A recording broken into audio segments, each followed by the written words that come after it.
हाँ छात्रों, good morning. आइए नेक्स्ट वीडियो में हम लोग अग्रसर होते हैं। तो यहाँ पे देखते हैं हम 5 मिनट के अंदर जितने भी महत्वपूर्ण दिवस हैं पूरे साल के दिवस 5 मिनट के अंदर पूरा आप देख लीजिए। जैसे अगर बात करें जनवरी से स्टार्ट करें दिवस की, तो जनवरी में आपको याद रखना है 9 जनवरी विश्व प्रवासी दिवस के रूप में इसे मनाया जाता है। 9 जनवरी को 9 जनवरी के बाद में आपका 10 जनवरी महत्वपूर्ण है, विश्व हिंदी दिवस के रूप में मनाते हैं। फिर इसके बाद में अगला जो दिवस है आपका 15 जनवरी थल सेना दिवस के रूप में मनाते हैं। फिर इसके बाद में जनवरी महीने में आपका 25 जनवरी को मतदाता दिवस के रूप में मनाते हैं। और इसके बाद में 26 जनवरी केंद्रीय सीमा शुल्क एवं उत्पाद दिवस के रूप में मनाते हैं। हाँ, 1 जनवरी का और महत्वपूर्ण छूट रहा था 24 जनवरी, जिसे राष्ट्रीय बालिका दिवस के रूप में मनाते हैं। 30 जनवरी को शहीद दिवस के रूप में मनाते हैं, क्योंकि इस दिन महात्मा गांधी शहीद हुए थे और इसी दिन सर्वोदय दिवस और कुष्ठ निवारण दिवस के रूप में मनाया जाता है। जनवरी के बाद फरवरी दिवस की बात करें तो 2 फरवरी जो दिवस मनाया जाता है आपका विश्व आर्द्रभूमि दिवस के रूप में मनाते हैं।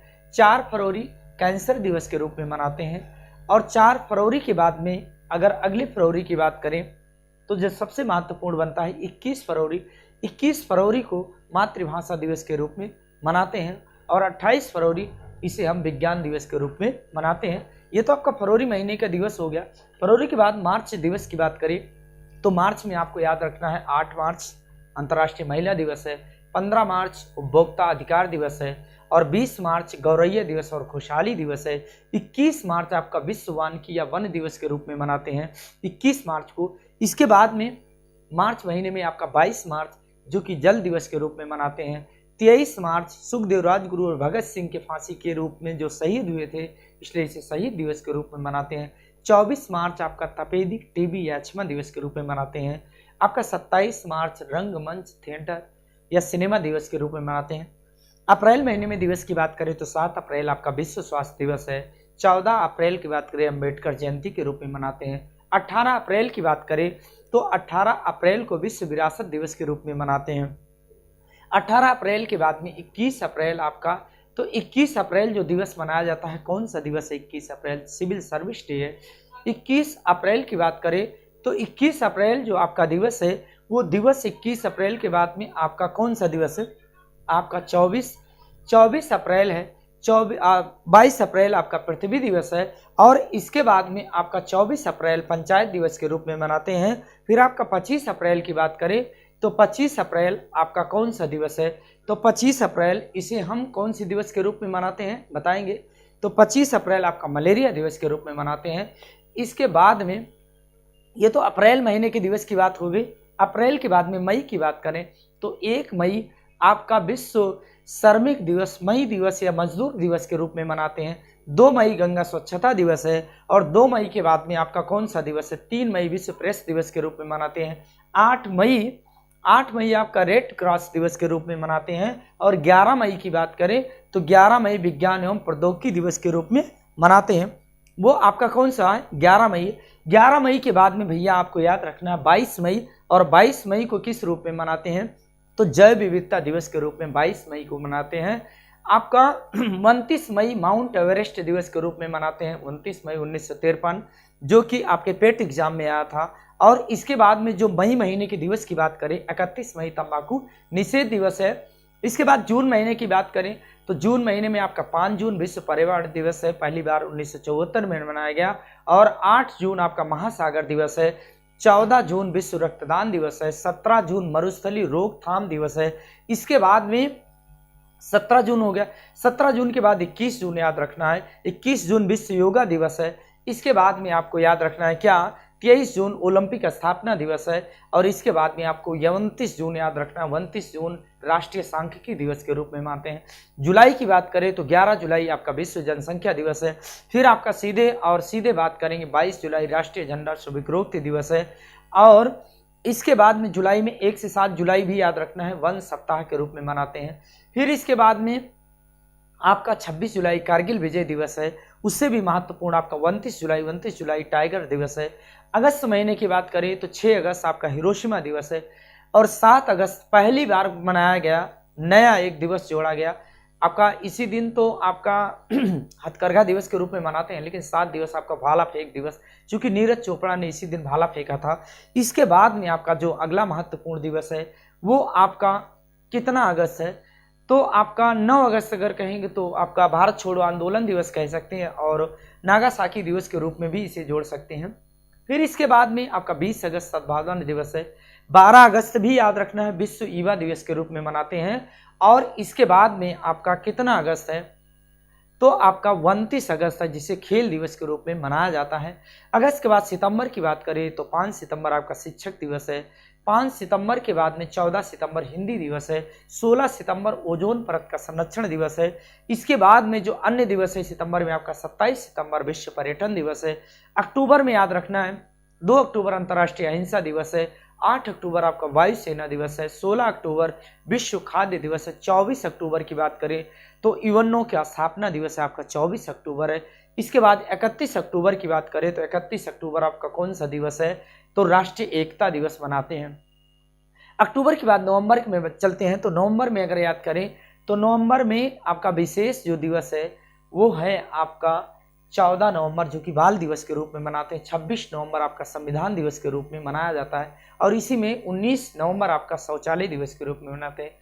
दिसंबर में याद रखना है तो 1 दिसंबर एड्स दिवस है, और इसके बाद में आपका दिसंबर में 1 दिसंबर एड्स दिवस, 2 दिसंबर आपका कंप्यूटर साक्षरता दिवस है, और 3 दिसंबर आपका विकलांग दिवस है। इसके बाद में 10 दिसंबर विश्व मानवाधिकार दिवस है, और इसके बाद में 25 दिसंबर आपका सुशासन दिवस है। ये महत्वपूर्ण मोटा मोटा जितने भी दिवस था। हाँ, 4 फरवरी याद रखना है कैंसर दिवस, और 4 जनवरी लुई ब्रेल लिपि दिवस के रूप में इसे मनाते हैं। ये आपके महत्वपूर्ण दिवस की बात हो गई। अब देख लेते हैं 2 मिनट में वायुमंडल से एक प्रश्न आ जाता है। जैसे वायुमंडल की गैसों की बात करें तो भैया यहाँ पे नाइट्रोजन की जो मात्रा है, नाइट्रोजन की मात्रा की बात करें तो वायुमंडल में जो गैसें हैं नाइट्रोजन की मात्रा कितना है, 78%, 78% है नाइट्रोजन की मात्रा। फिर दूसरे नंबर पे बात करें तो दूसरे नंबर पे कौन सी गैस है, ऑक्सीजन गैस है, और ऑक्सीजन की मात्रा कितना है, 21%, ये ऑक्सीजन की मात्रा है। तीसरे नंबर पे घटते हुए बात करें तो आर्गन की मात्रा कितना है, 0.93% है आर्गन की मात्रा। इसके बाद में कार्बन डाइऑक्साइड की बात करें तो कार्बन डाइऑक्साइड की बात करें तो कार्बन डाइऑक्साइड की मात्रा कितनी है भैया, 0.03%, ये कार्बन डाइऑक्साइड की मात्रा है। इसके अलावा जो वायुमंडल की 5 मंडल परतों में बांटा गया है, इसके बारे में आपको जो वायुमंडल की 5 परतें हैं, जैसे आपका क्षोभ मंडल हो गया, क्षोभ मंडल, ये भैया आपका इसे इंग्लिश वर्जन भी इसका मालूम होना चाहिए। क्षोभ मंडल के बाद में इसके ऊपर चलेंगे आपका समताप मंडल हो जाएगा। ये समताप मंडल, ये आपका क्रम से लिखा गया है, समताप मंडल हो जाएगा। इसके ऊपर बढ़ेंगे तो आपका मध्य मंडल के नाम से जानते हैं, मध्य मंडल हो जाएगा। और इसके ऊपर आपका मंडल है भैया आयन मंडल, कौन सा मंडल है, आयन मंडल के नाम से जानते हैं। और इसके ऊपर में आपका बहिर्मंडल के नाम से जानते हैं, किस मंडल से, तो बहिर्मंडल के नाम से इसे जानते हैं। मैं जान रहा हूँ थोड़ी स्पीड ज़्यादा, लेकिन एग्जाम को देखते हुए छोटे में ही आपको सब कुछ समेटने का प्रयास कर रहा हूँ। ये आपकी जिम्मेदारी है कि अधिक से अधिक लोगों के पास इस वीडियो को शेयर करें, सब्सक्राइब करें और लाइक करें। ये आपकी बार बार रिस्पॉन्सिबिलिटी बनती है। तो ये आपका इंग्लिश वर्जन में इसे मालूम होना चाहिए। क्षोभ मंडल को ट्रोपोस्फीयर के नाम से जानते हैं, किस नाम से, ट्रोपोस्फीयर के नाम से जानते हैं। समताप मंडल को स्ट्रेटोस्फीयर के नाम से जानते हैं। मध्य मंडल को मीजोस्फीयर के नाम से जानते हैं। और आयन मंडल को आयनोस्फीयर के नाम से जानते हैं। बहिर्मंडल को एक्सोस्फीयर के नाम से जानते हैं। ये वायुमंडल की 5 परतें हैं। वायुमंडल को परिवर्तन मंडल के नाम से इसलिए जाना जाता है क्योंकि मौसम से संबंधित सारी घटनाएं, चाहे आंधी आए, चाहे तूफान आए, चाहे वर्षा आए, ये सारी घटनाएं इसी मंडल में ही देखने को मिलती हैं। समताप मंडल जो कि वायुयान की उड़ाने के लिए सबसे आदर्श मंडल होता है, और इसी समताप मंडल में ओजोन परत पाई जाती है। ओजोन परत समताप मंडल में, जिसकी मापक इकाई क्या है, आपका डाप्सन है, और 16 सितंबर को आपका ओजोन परत दिवस मनाते हैं। मध्य मंडल, ये वही मंडल है जहां पर उल्कापिंड आकर के नष्ट हो जाते हैं। आयन मंडल, जहां पे दूर संचार सेवाओं का संचालन किया जाता है, यानी इंटरनेट वगैरह जितनी भी सुविधाएं संचालित की जाती हैं वो आपके आयन मंडल से, और सबसे किनारे का मंडल है कौन सा भैया, बहिर्मंडल है। इसके बाद में एक चीज और हम देख लेते हैं यहाँ पर कि ग्लोबल वार्मिंग, वैश्विक तापन के लिए कौन सी गैस उत्तरदायी है? तो कई गैसें हैं ग्लोबल वार्मिंग के लिए, जिसमें मुख्यतः गैस है आपकी कौन सी? CO2, कार्बन डाइऑक्साइड है, इसके अलावा आपका जल वाष्प है, नाइट्रस ऑक्साइड है, ओजोन है। ये सारी गैसें हैं किसके लिए उत्तरदायी हैं? आपका ग्लोबल वार्मिंग, जो कि वैश्विक तापन के लिए उत्तरदायी है, विश्व में जो ताप बढ़ रहा है। इसके बाद में अगर बात करें भैया तो एक अम्लीय वर्षा की बात करें,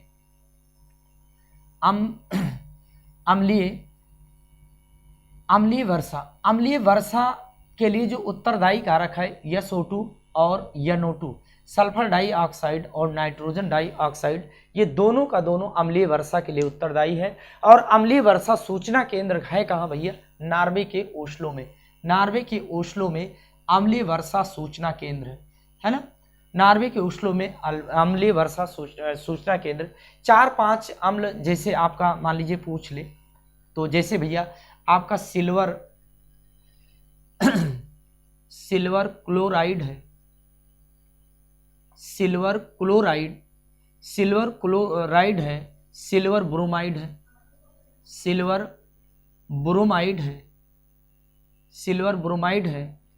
सिल्वर नाइट्रेट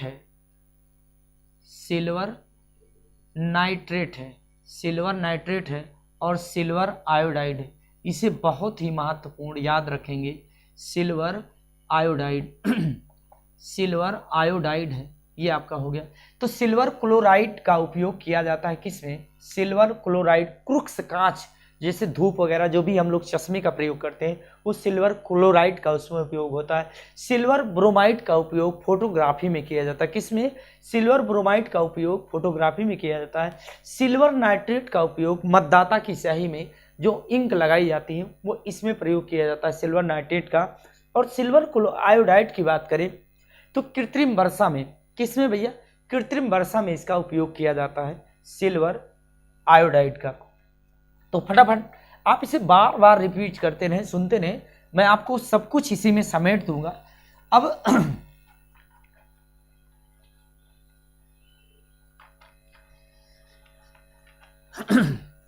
जैसे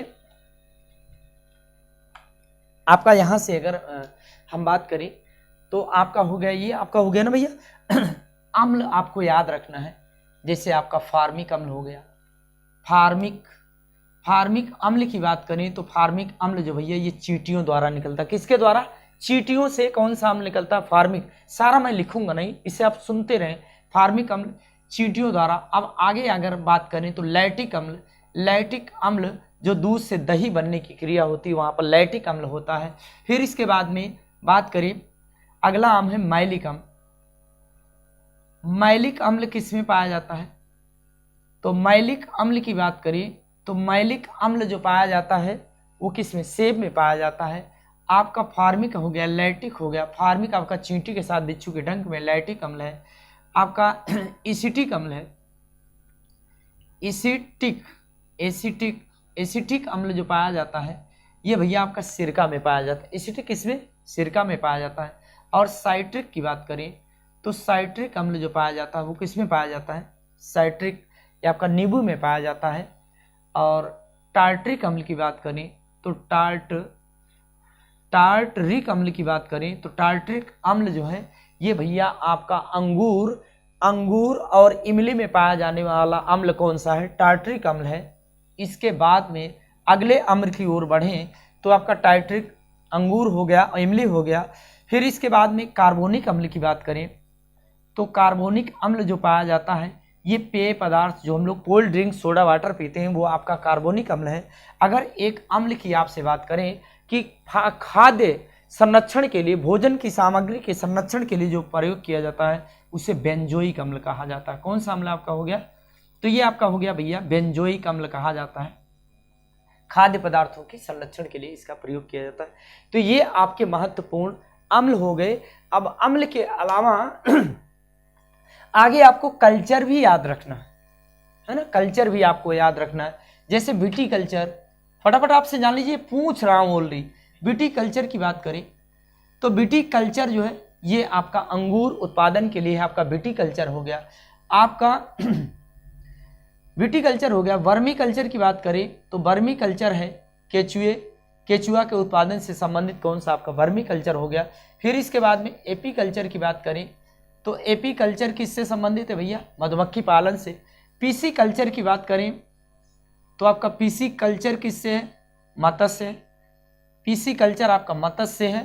फिर इसके बाद में पीसी कल्चर, एपी कल्चर, सेरी कल्चर की बात करें तो सेरी कल्चर किससे है, सेरी कल्चर आपका हो गया रेशम कीट पालन से हो गया। फिर इसके बाद में आपका कहें बेटी और हार्टिकल्चर की बात करें तो हार्टिकल्चर आपका हो गया किससे, बागवानी से। हार्टिकल्चर का संबंध किससे हो गया, बागवानी से हो गया।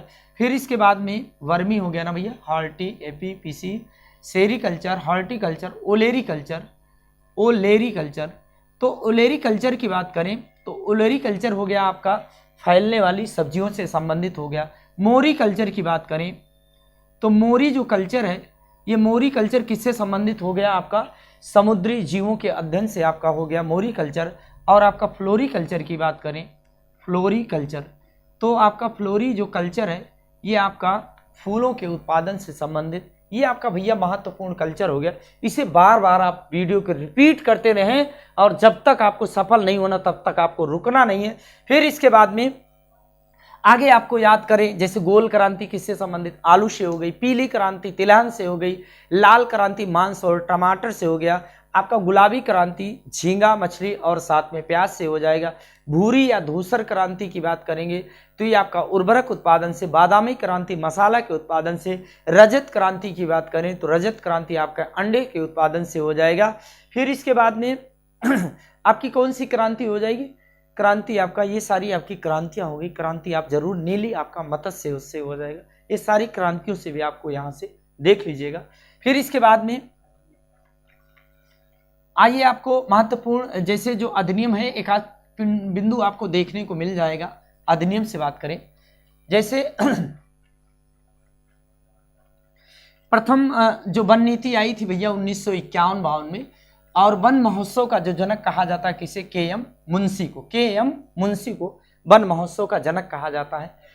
इसके बाद में यहाँ पर 3-4 चीजें पहले तो आप जान लीजिए। जैसे अगर कहें कि जल पुरुष किसे कहा जाता है, जल पुरुष भैया राजेंद्र सिंह हो गए।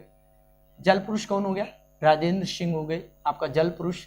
फिर इसका नर्मदा बचाओ, नर्मदा बचाओ से कौन था, तो नर्मदा बचाओ से हो गए मेधा पाटकर हो गए। मेधा पाटकर हो गए भैया आपका नर्मदा बचाओ से हो गए। अगर भूदान की बात करें तो भूदान से कौन हो जाएंगे, विनोबा भावे हो जाएंगे। फिर अगर पक्षी पुरुष के वर्डमैन या पक्षी पुरुष के नाम से कौन जाना जाता है, तो पक्षी पुरुष के नाम से सलीम अली कौन जाना जाता है, सलीम अली जाने जाते हैं। किससे, पक्षी पुरुष के नाम से सलीम अली को जाना जाता है। इसके बाद में आगे आपसे कहें कि जैसे आपका कहा जाता है टॉयलेट मैन का मतलब ये सबसे अधिक शौचालय का निर्माण करवाया था, तो वो कौन थे, रमेश भटेजा, उत्तराखंड में सबसे ज़्यादा। और आपका जैसे मिसाइल मैन तो आपको पता है एपीजे अब्दुल कलाम। मिसाइल ओमन की बात करें तो टेथी थॉमस हो जाएंगी, कौन, टेथी थॉमस, मिसाइल ओमन। और यहाँ पर एक और बच रहा है, वो बच ये रहा है कि आपका जैसे tiger man Kailash Sakhla. Tiger man कौन है भैया, कैलाश साखला, तो ये आपका इसे याद रखना है। और इसके बाद में यही मैं आपको और बता देता हूँ कि चिपको आंदोलन से कौन सा संबंधित है, तो चिपको आंदोलन से 3 व्यक्ति हैं मुख्यतः। जैसे आपका चिपको आंदोलन की बात करें तो जो चिपको आंदोलन आया था भैया, ये कब आया था, 1973 में। जितने के वर्षों में आपका आया था क्या, टाइगर प्रोजेक्ट, चिपको आंदोलन। तो इसमें आपका सुंदरलाल बहुगुणा है, वृक्ष की कटाई के रोकने से संबंधित है। सुंदरलाल बहुगुणा जी है, सुंदरलाल बहुगुणा है चिपको आंदोलन से। और इसी में गौरा देवी है और चंडी प्रसाद भट्ट जी हैं। ये आपका हो गया भैया इससे संबंधित, किससे, ये तीनों चिपको आंदोलन से संबंधित थे। इसके बाद अगर आपसे पूछे जैसे आपका वन संरक्षण की बात करें तो वन संरक्षण अधिनियम कब का है, 1980 का। आपका वन संरक्षण अधिनियम है आपका भैया कब का, 1980 का।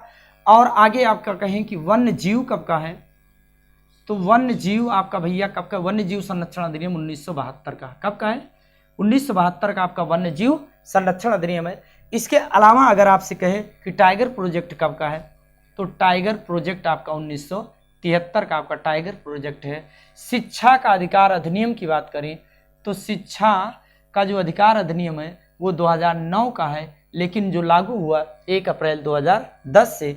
इसके बाद में अगर कहें कि सूचना का अधिकार अधिनियम, तो सूचना का अधिकार अधिनियम 12 अक्टूबर 2005 है। 12 अक्टूबर 2005 आपका सूचना का अधिकार अधिनियम है। इसके अलावा जैव विविधता अधिनियम 2002 का है। जल प्रदूषण अधिनियम आपका 1974 का है। पर्यावरण संरक्षण अधिनियम 1986 का है। पर्यावरण संरक्षण अधिनियम कब का है, 1986 का पर्यावरण संरक्षण अधिनियम है।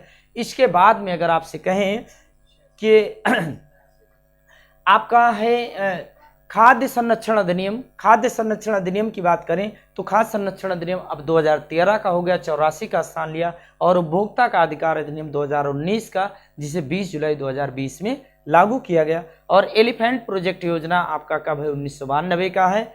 किसान क्रेडिट कार्ड योजना आपका 1998 का। तो ये आपका अधिनियम से संबंधित बातें हो गई। अब यहीं पर अगर बात करें कि वन अनुसंधान केंद्र कहाँ है, तो वन अनुसंधान केंद्र भैया कहाँ है, देहरादून में। वन अनुसंधान और भारतीय वन सर्वेक्षण संस्थान आपका देहरादून में है। वन अनुसंधान केंद्र और वन सर्वेक्षण संस्थान कहाँ है, देहरादून में। वन अनुसंधान की बात करें तो वन अनुसंधान केंद्र आपका ये भैया आपका देहरादून में है। देहरादून में वन अनुसंधान केंद्र है। जबकि वन प्रबंधन की बात करें तो वन जो प्रबंधन संस्थान है ये आपका कहाँ है, भोपाल में है। भोपाल में वन प्रबंधन अनुसंधान और यहीं पे भारतीय वन सर्वेक्षण संस्थान भी आपका देहरादून में है।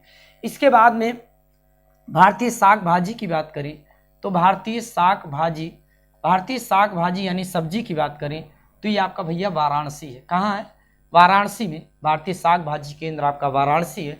इसके बाद में आगे आपसे पूछे कि भारतीय चारा अनुसंधान केंद्र कहाँ है, तो झांसी में। केंद्रीय पशु एवं पक्षी निर्माण केंद्र अनुसंधान केंद्र है इज्जतनगर बरेली में। राष्ट्रीय गन्ना और राष्ट्रीय गन्ना अनुसंधान केंद्र, भारतीय औषधि अनुसंधान केंद्र, भारतीय वनस्पति अनुसंधान केंद्र, आम अनुसंधान केंद्र, ये सारा का सारा कहाँ है, आपका लखनऊ में है। भारतीय चमड़ा अनुसंधान केंद्र की बात करेंगे तो आपका चेन्नई है। भारतीय चमड़ा अनुसंधान केंद्र आपका चेन्नई है। और कानपुर में बात करें तो भारतीय दलहन अनुसंधान केंद्र, भारतीय चीनी अनुसंधान केंद्र, प्लास्टिक सिटी, दिव्यांग अंगों का निर्माण केंद्र, ये सारा का सारा कहाँ भी है, आपका कानपुर में।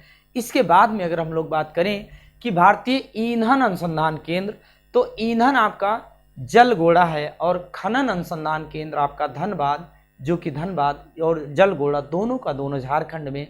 और भारतीय चावल अनुसंधान केंद्र की बात करें तो कटक उड़ीसा में। कहाँ है, कटक उड़ीसा में। और तंबाकू अनुसंधान केंद्र राजमुंदरी आंध्र प्रदेश में है। और भारतीय जूट अनुसंधान केंद्र तो रेसरा पश्चिम बंगाल में है। और नमक अनुसंधान की बात करेंगे तो आपका भावनगर गुजरात हो जाएगा। ये आपका सबसे महत्वपूर्ण ये अनुसंधान केंद्र हो गए। भारत में वन क्षेत्रफल में कौन सा पहला राज्य है, तो पहला राज्य कौन सा है क्षेत्रफल में, मध्य प्रदेश है। और इसके बाद में अगर कहें कि प्रतिशत में कौन सा है, तो प्रतिशत में आपका मिजोरम राज्य है। कौन सा राज्य, मिजोरम आपका प्रतिशत में है। इसके बाद में आगे अगर हम लोग बात करें तो ये तीनों बातें हो गई। और भारत में कितना प्रतिशत वन है, 21.67% ये भारत में वन है। जबकि आपको ये भी याद रखना है कि सदाबहार वन कौन है, कौन सा, अच्छा भारत में किस प्रकार के सबसे ज्यादा वन पाए जाते हैं, तो उष्णकटिबंधीय पतझड़ वन, उष्णकटिबंधीय पतझड़ वन भारत में सबसे ज्यादा पाए जाते हैं। जिस सदाबहार वन में आपका कौन सा हो गया, रोडूज हो गया, आबनूश हो गया, है ना, रबड़ हो गया, ये सारे पौधे आपके सदाबहार यानी एक निश्चित समय में अपनी पत्तियों को नहीं गिराते हैं। पत्तियां गिराते भी रहते हैं और नई पत्तियां उसमें निकलती रहती हैं। और ऐसे स्थानों पर उगते हैं जहां पर क्या होता है कि 200 सेंटीमीटर से अधिक वर्षा होती है। तो ये आपका हो गया। भारत में सबसे अधिक जैव विविधता कहाँ पाई जाती है, पश्चिमी घाट पर। कहाँ पाई जाती है, पश्चिमी घाट पर सबसे ज्यादा जैव विविधता पाई जाती है। इसके अलावा विश्व की बात करें तो विश्व में जो पाई जाती है वो आपका कहाँ पर पाई जाती है, विषुवत रेखीय प्रदेशों में। अमेज़न के वनों में सबसे ज़्यादा पाई जाती है। तो आपको एक चीज़ और याद रखना, जैसे ग्रह से अगर मान लीजिए पूछ ले तो आपको नेक्स्ट वीडियो में आपको मैं आगे बताऊंगा। तो आज के लिए धन्यवाद, इतना ही।